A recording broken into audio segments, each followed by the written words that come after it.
Assalamualaikum warahmatullahi wabarakatuh. Saya Zahra Jihan Putri Tanggahu dengan NIM 23513061 kelas Kewirausahaan Syariah B. Di sini saya akan menjelaskan tentang review bisnis model Canvas dengan judul analisis model bisnis hijab Rabani. Nah, kenapa saya mengambil judul itu analisis model bisnis hijab Rabani? Karena di tempat saya bersekolah dulu atau waktu SMA, semua eh, siswa-siswa menggunakan jilbab Rabani untuk aktivitas sehari-hari. Nah, dari situ saya mempunyai inspirasi untuk eh, judul ini, membuat judul ini menjadi analisis model bisnis hijab Rabani. Jadi di analisis model hijab bisnis Rabani ini punya latar belakang bisnis. Jadi pada saat ini bisnis di bidang fashion itu kan mengalami peningkatan yang sangat besar. Nah, dengan banyaknya perkembangan model pakaian dan hijab itu menjadi kebutuhan bagi seorang muslimah. Nah, sebab pakaian itu kan menghiasi tubuh dan dapat membuat seorang lebih percaya diri atau pede. Nah, jadi hijab Rabani ini dulunya bernama Rabani Asia. Jadi Rabani Asia itu perusahaan yang didirikan pada tahun 1994. Nah, bermula dari kios yang berukuran dari 2 kali 3 meter di Jalan Teguh Umar milik Amri Gunawan dan Nia Kurnia. Nah, perusahaan ini merupakan industri rumahan yang sebelum berkembang menjadi CV. Nah, produk utamanya ini kan hijab Rabani yang instan. Setelah itu, eh, hijab Rabani ini dengan perkembangan zamannya memproduksi baju koko, gamis, tunik. Terus, eh, Rabani ini memiliki 4 pabrik yang memproduksi hijab. Setiap pabrik itu dapat memproduksi sampai 10.000 hijab per harinya. Jadi, eh, dalam model 9 building blocks ini diperkenalkan oleh Alex Oster Osterwalder dalam bukunya itu yang berjudul Business Model Generation. Jadi model bisnis Canvas ini kan menjelaskan bagaimana sebuah perusahaan menciptakan, menyampaikan dan memperoleh nilai dari produk atau layanan yang ditawarkannya. Terus pendekatan ini lebih menekankan pada metode pelaksanaan daripada sekedar apa yang dijual dari eh, perusahaan tersebut atau pengusaha tersebut. Setelah itu, eh, oleh karena itu kan untuk menganalisis kesuksesan hijab Rabani, kita juga dapat menggunakan eh, 9 building blocks itu. Yang pertama itu ada customer segment. Jadi customer segment ini dalam memilih segmen pelanggan mana yang ingin dijangkau dan dilayani. Rabani itu sebagai salah satu toko hijab dan pakaian muslim terkemuka di Indonesia dan juga memiliki toko Rabani di Gorontalo. Nah, karena ini ini juga salah satu kenapa saya memilih judulnya Hijab Rawani karena menjadi toko penjualan hijab terbanyak di Gorontalo. Setelah itu, di customer segment itu ada mass market juga.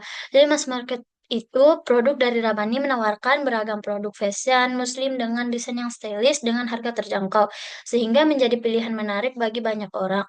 Koleksi dari Rabani ini mencakup beragam item yang dirancang dengan tren fashion saat ini seperti hijab, baju koko, gamis, tunik, kaos tunik, ciput.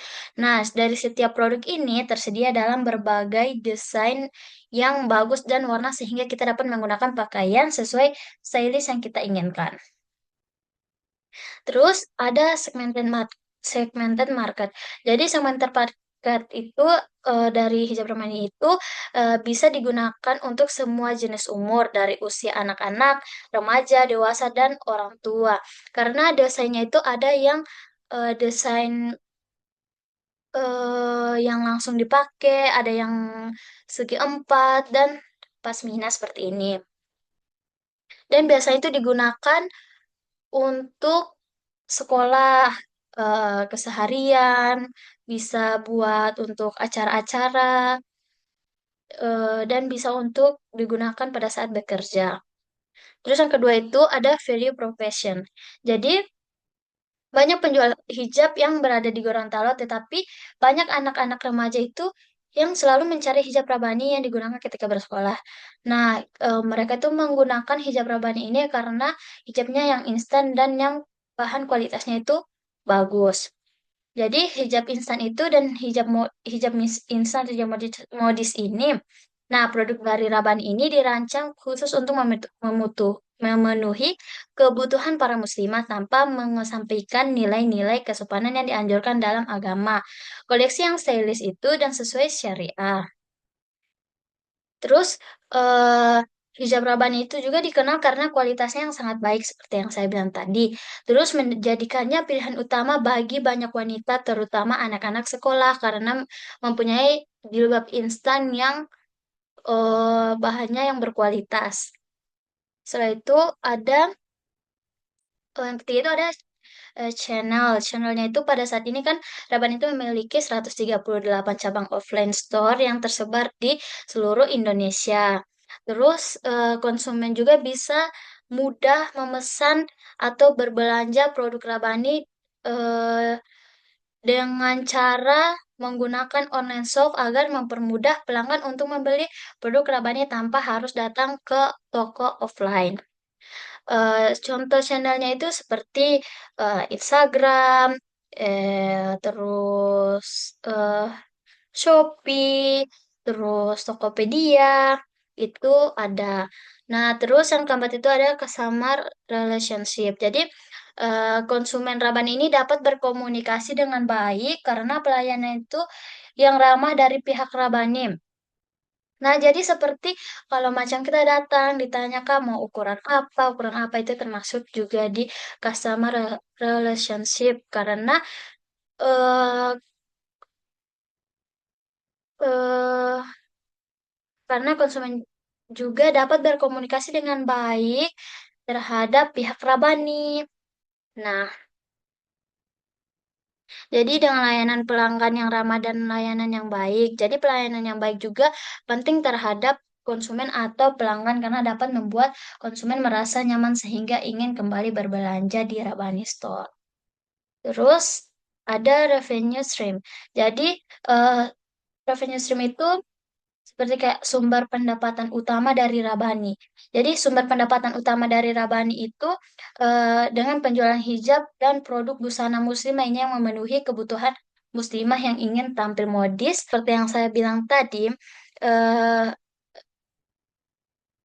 Rabani ini mencakup atau memenuhi kebutuhan muslimah yang ingin tampil modis dan sopan. Jadi Rabani itu kan eh, sudah mendekati segmen pasar yang berada dengan menawarkan berbagai jenis hijab seperti yang saya bilang tadi, jilbab instan, jilbab sehari-hari, jilbab sega empat, atau jilbab pasmina seperti yang saya pakai.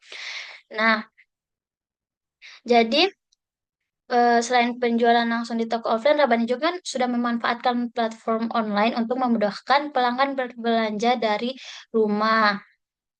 Jadi, menjual melalui media sosial juga dan website itu dapat menjadi sumber pendapatan tambahan yang signifikan, terutama bagi konsumen yang muda yang lebih menyukai berbelanja digital. Dan zaman sekarang itu orang-orang lebih suka eh, berbelanja online dibandingkan harus datang langsung ke toko offline-nya. Nah, terus dengan strategi ini juga kan Rabani tidak hanya berfokus pada penjualan produk, namun juga bisa menciptakan pengalaman berbelanja menarik yang pada akhirnya mendukung pertumbuhan aliran pendapatan yang berkelanjutan. Terus ada care, care resource. Jadi sumber daya utama yang mendukung kesuksesan Rabani ini juga dalam menjual hijab dan busana muslim. Yang pertama itu ada tim desain yang kreatif dan berpengalaman bertanggung jawab untuk menciptakan koleksi hijab yang baik dan bagus. Nah, tim desain itu melakukan riset untuk memahami kebutuhan konsumen dan memastikan setiap produk tidak hanya menarik tetapi harus berfungsional. Terus yang kedua, Rabani itu menggunakan bahan yang nyaman dan berkualitas tinggi dan bukan menginginkan produk yang hanya cantik untuk dipakai tetapi nyaman digunakan di sepanjang hari. Jadi Rabani juga itu selalu menjaga kualitas hijabnya sendiri. Terus Rabani juga itu menjalin hubungan baik dengan pemasok dan produsen lokal untuk memastikan pasukan bahan baku yang stabil dan berkualitas. Jadi hal ini kan dapat membantu mengurangi biaya produksi dan menjaga kualitas di produk akhir. Terus yang keempat, toko Rabani itu mempunyai akun-akun online dan platform e-commerce seperti Shopee, Tokopedia, dan situs web. Dengan adanya ini dapat mempermudah konsumen membeli produk kapan saja. Terus ada key activities. Jadi kegiatan utama yang dilakukan oleh Rabani dalam bisnis hijab ini ada beberapa kegiatan utama. Yang pertama itu inovasi produk yang terus berinovasi dengan menghadirkan desain dan koleksi baru yang sesuai dengan tren-tren yang akan datang. Kan hal ini dapat memungkinkan Rabani untuk tetap relevan di pasar yang kompetitif yang sekarang banyaknya produk-produk hijab yang semakin pesat. Terus yang kedua itu proses produksi di Rabani itu melibatkan pemilihan bahan yang berkualitas, terus yang penting itu untuk kenyamanan dan daya tahan hijabnya. Nah, setiap langkah dalam produksi itu tentunya memulai dari pepotongan hingga penjahitan dan diawasi dengan ketat agar produk akhir itu memenuhi standar dan kriteria yang diharapkan oleh konsumen. Terus yang ketiga itu pemasaran atau mempromosikan yang terampil juga sangat berperan penting terhadap mempromosikan produk melalui berbagai saluran seperti media sosial, iklan online, atau pemasaran yang efektif dapat membantu meningkatkan brand awareness dengan menarik lebih banyak pelanggan. Terus yang keempat itu jaringan distribusi yang efisien mencakup toko offline yang terletak di lokasi yang strategis dan mudah dijangkau oleh konsumen atau pelanggan setempat, serta platform e-commerce yang mempermudah pelanggan untuk berbelanja online. Terus ada key partnerships. Jadi key partnerships itu adalah bentuk kolaborasi strategis yang dijalin oleh Hijab Rabani untuk meningkatkan efisiensi dan aktivitas operasionalnya. Jadi melalui kemitraan ini juga Rabani kan dapat memanfaatkan berbagai sumber daya dan keahlian dari mitra yang berbeda sehingga kan itu dapat mendukung bisnis dari Hijab Rabani tersebut. Terus Rabani ini kan menjalin hubungan yang kuat dengan pemasok bahan baku yang berkualitas dan sangat baik, yang memastikan pasokan yang stabil dan harga yang kompetitif dan memilih pemasok dapat diandalkan. Nah, Rabani ini juga dapat menjaga konsistensi kualitas produk yang sangat dihargai oleh pelanggan. Nah, Rabani juga kan aktif berkolaborasi dengan influencer dan brand ambassador di media sosial dengan menggandeng tokoh-tokoh yang berpengaruh yang sesuai dengan nilai-nilai mereka. eh, Rabani juga akan berhasil memperluas jangkauan pasar dan menarik perhatian audiens muda yang lebih besar. Nah, terus ada cost struktur. Jadi struktur biaya Rabani itu dalam bisnis hijab itu terdiri dari berbagai elemen yang penting untuk memastikan bahwa operasionalnya itu berjalan dengan efisien dan berkelanjutan. Nah, itu pertama itu ada biaya produksi. Biaya produksi itu mencakup bahan baku yang berkualitas, baik upah, tenaga kerja, dan proses produksi. Yang kedua itu ada biaya pemasaran. Nah, biaya pemasaran itu kan juga membutuhkan operasional yang banyak seperti mengeluarkan biaya untuk berbagai saluran pemasaran seperti iklan media sosial dan kolaborasi dengan influencer atau brand-brand ambasador. Nah, yang ketiga itu ada biaya operasionalnya ini seperti sewa toko dan pemeliharaan platform e-commerce. Nah, terus ada biaya distribusi produk dari pabrik ke toko offline dan termasuk biaya pengiriman ke pelanggan yang berbelanja lewat platform dan e-commerce. Jadi, judul yang kedua itu adalah analisis model bisnis biasa ronde Gorontalo. Nah, kenapa saya memilih eh, judul ini? Karena saya sangat menyukai dia karena rasanya yang enak dan rasanya yang khas. Jadi saya memilih ini dan juga saya berasal dari Gorontalo, jadi saya memilih oleh-oleh oleh-oleh khas Pia Saronde. Jadi dari judul ini juga mempunyai latar belakang. Jadi terbentuknya provinsi di Gorontalo itu menjadi salah satu indikator untuk perkembangan Provinsi Gorontalo. Karena dalam menghadapi persaingan bisnis dan ekonomi yang sangat ketat itu, Gorontalo itu menunjukkan pertumbuhan yang signifikan dengan cara munculnya berbagai usaha. Yang salah satunya itu contohnya itu Pia Saronde. Jadi sebuah perusahaan yang bergerak di bidang penjualan kue tiap ini sekitaran pada tahun 2010 dan eh, yang mendirikan Pia Sarde ini beliau bernama Ibu Sakinah. Terus meskipun itu mengalami pertumbuhan yang cukup pesat, jadi tetapi perusahaan ini masih menghadapi beberapa tantangan dalam operasionalnya. Tantangan tersebut itu mencakup dari manajemen pemasaran yang efektif, pengelolaan sumber daya manusia, serta peningkatan kualitas produk. Terus eh, beliau ini mengikuti jejak keluarganya sebagai penjual oleh-oleh khas daerah. Karena ibunya beliau ini dari dulu itu ahli pembuat masakan kue lokal di Gorontalo. Nah, hal ini dapat membuat beliau berkeinginan menjadi owner Pia Saronde. Nah, beliau ini belajar dari seni memanggang pia. Terus kan kue khas ini dinamai sesuai dari tarian lokal yaitu tari Saronde. Jadi beliau itu nggak memutuskan nama itu dijadikan Pia Saronde. Jadi dulu itu kue buatannya beliau ini disukai oleh keluarga beliau, teman-temannya beliau, sehingga beliau itu memutuskan untuk menjadikan hobi memasaknya itu menjadi profesi beliau.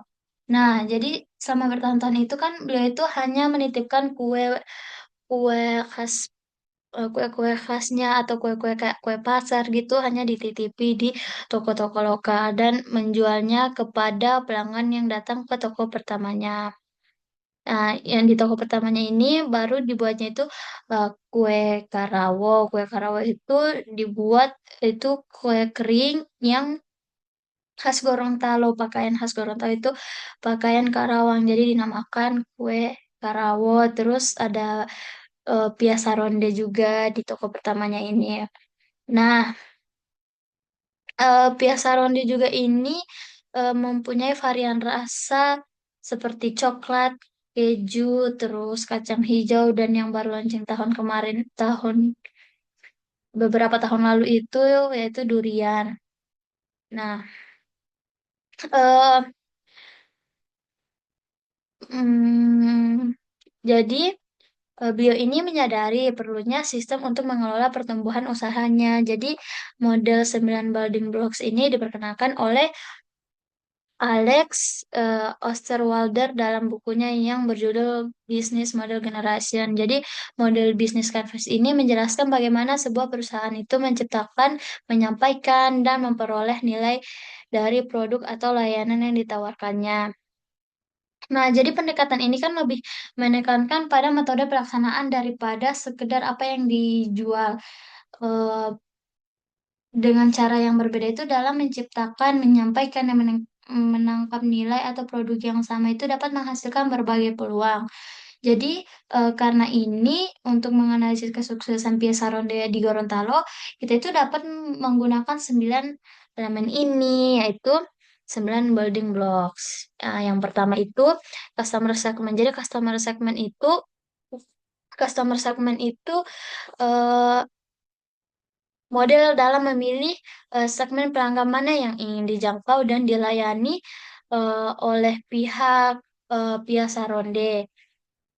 Terus di customer segment itu ada beberapa poin, ada mass market, segmented market, diversified market.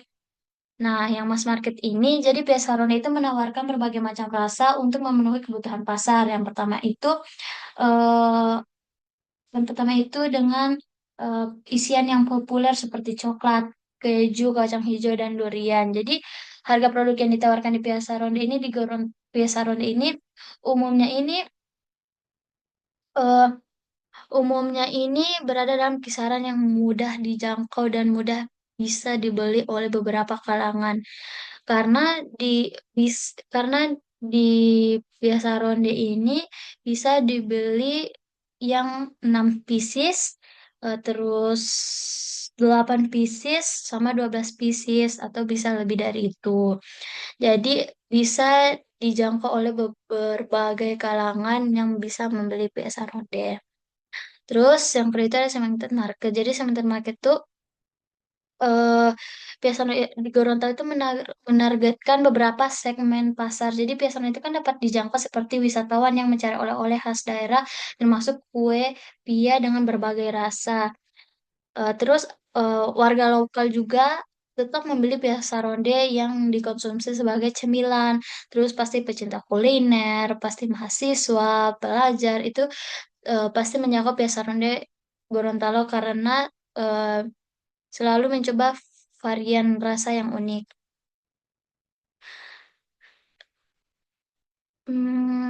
Terus konsumen yang berbelanja secara online itu juga dapat menjadi segmented pasar oleh Piasa Ronde. Terus ada diversified market. Jadi Piasa Ronde di Gorontalo itu kan dapat berkembang dengan menawarkan lebih banyak pilihan. Misalnya mereka kan bisa membuat rasa baru seperti isian durian itu kan yang baru masuk beberapa tahun lalu.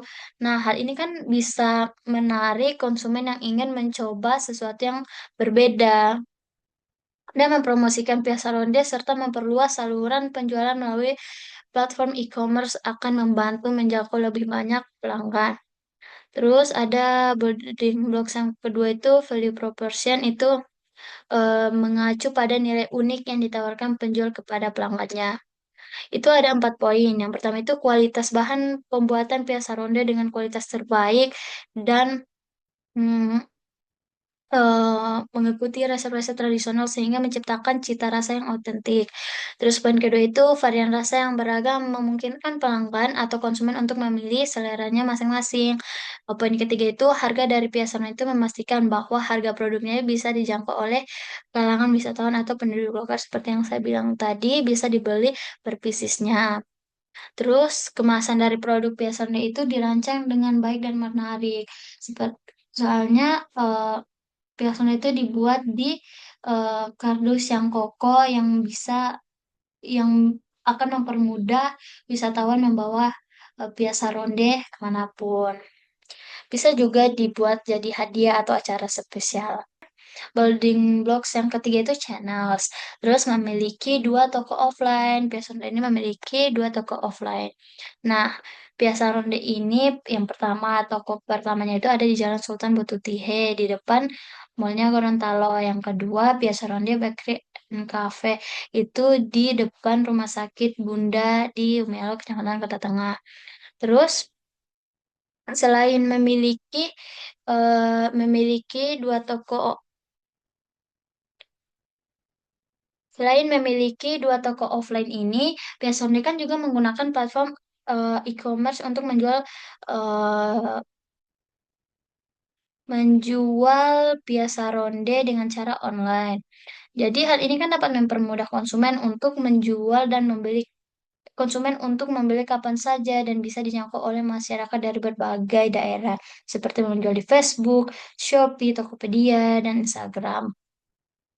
Ada Ini yang keempat itu customer relationship. Itu hubungan pelanggan Piasa Ronde yang dibangun melalui beberapa strategi untuk bertujuan untuk menciptakan pengalaman positif dan menjaga loyalitas pelanggan. Nah, ini ada 2 poin. Yang pertama itu ada pelayanan yang ramah mungkin bisa menjadi salah satu untuk menjaga hubungan dengan konsumen. Terus poin kedua itu memberikan diskon atau menawarkan penawaran yang khusus bagi yang sudah berbelanja di Piazza Ronde. Jadi hal ini dapat membuat konsumen atau pelanggan itu merasa dihargai. Terus yang kelima itu ada revenue stream. Ini ada 4 poin. Nah, yang pertama itu dengan cara membangun hubungan dengan komunitas lokal dan berpartisipasi dalam acara-acara daerah. Nah, biasanya pihak Sarone ini masuk di beberapa komunitas lokal seperti komunitas lokal Limboto. Itu juga pihak Sarone sering membangun hubungan dengan komunitas-komunitas lokal yang ada di Gorontalo. Terus yang kedua ada penjualan online itu dapat menjangkau pelanggan yang lebih banyak dan termasuk pelanggan yang tidak dapat menjangkau toko offline. Yang ketiga itu dengan cara bekerja sama dengan reseller juga dapat memperluas jaringan penjualan. Yang poin keempat itu dengan mengikuti event-event seperti acara festival kuliner. Nah, di Gorontalo itu banyak sekali acara festival kulinernya setiap bulan. Nah, hal ini kan juga dapat memperkuat merek dari Pia Saronde ini. Terus yang keenam itu care resource. Nah, sumber daya utama ini mendukung kesuksesan Pia Saronde Gorontalo ini dalam menjual oleh-oleh khas daerah. Ini ada 4 poin. Yang pertama itu dengan lebih baik, dengan lebih dengan lebih banyak rasa dapat menarik minat pelanggan yang luas dan memenuhi berbagai selera. Dan keberagaman rasa ini juga kan dapat meningkatkan daya tarik produk dan juga memberikan kesempatan bagi pelanggan untuk mencoba kombinasi baru yang unik. Yang kedua itu bahan baku yang berkualitas tinggi itu juga dapat menjaga cita rasa dari Pia Saronde. Nah, yang ketiga itu biasa ronde juga dapat mempunyai situs web dan akun media sosial yang digunakan untuk melakukan pemasaran dan penjualan online seperti Facebook, Tokopedia, Instagram, Shopee. Nah, jadi hal ini kan dapat bisa membantu pelanggan dari luar daerah untuk membeli dengan sangat mudah tanpa harus datang ke toko offline-nya.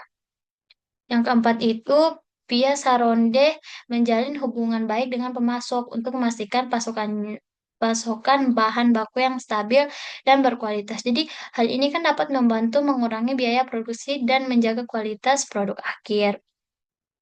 Terus ada key activities. Jadi kegiatan utama yang dilakukan Pia Saronde ini dalam bisnis oleh-oleh khas daerah ini ada 3 poin. Yang pertama itu dengan adanya tim kerja produksi yang sudah terlatih di Piazza Ronde dan memiliki keahlian khusus dalam membuat teknik pemanggangan dan pengalaman yang mendalam dalam menciptakan berbagai jenis varian rasa pia. Terus yang kedua itu ada pemasaran atau mempromosikan produk melalui media sosial dan platform online yang sangat penting untuk menjangkau audiens yang lebih luas. Nah, dengan memanfaatkan saluran seperti Instagram, Facebook, situs web, ini kan biasanya dapat menunjukkan produk mereka itu dengan foto yang semenarik mungkin. Hal ini kan dapat menginformasikan varian rasa baru ke konsumen atau pelanggan. Nah, yang ketiga itu jaringan distribusi yang efektif meliputi toko offline yang berada di lokasi strategis yang mudah dijangkau oleh konsumen lokal, serta platform e-commerce yang mempermudah pelanggan untuk berbelanja secara online. Nah, terus ada key partnership. Nah, key partnership itu atau kemitraan utama pihak sambil digunakan itu kan memainkan peran penting dalam keberhasilan usaha. Dengan adanya kerjasama dengan pemasok lokal, itu memastikan ketersediaan bahan baku yang berkualitas seperti tepung dan isian kue. Nah, selain itu juga kemitraan dengan toko roti dan retail lokal itu memperluas jangkauan distribusi produk. Terus pihak Sanda juga kan menjalin hubungan dengan platform e-commerce untuk memfasilitasi penjualan online yang semakin penting di era digital sekarang. Karena zaman sekarang itu eh, membeli online itu kayak sudah hal yang biasa. Terus berkolaborasi dengan influencer lokal sebagai brand ambassador dapat membantu meningkatkan visibilitas produk melalui media sosial. Nah, selain itu juga kan kemitraan dengan komunitas lokal dan instansi pemerintah mendukung kegiatan promosi serta pengembangan usaha biasa ronde ini. Nah, yang terakhir itu ada cost struktur. Jadi struktur biaya dari pihak sana ini kan dalam bisnis makanan ini ada berbagai elemen penting yang harus memastikan operasionalnya itu.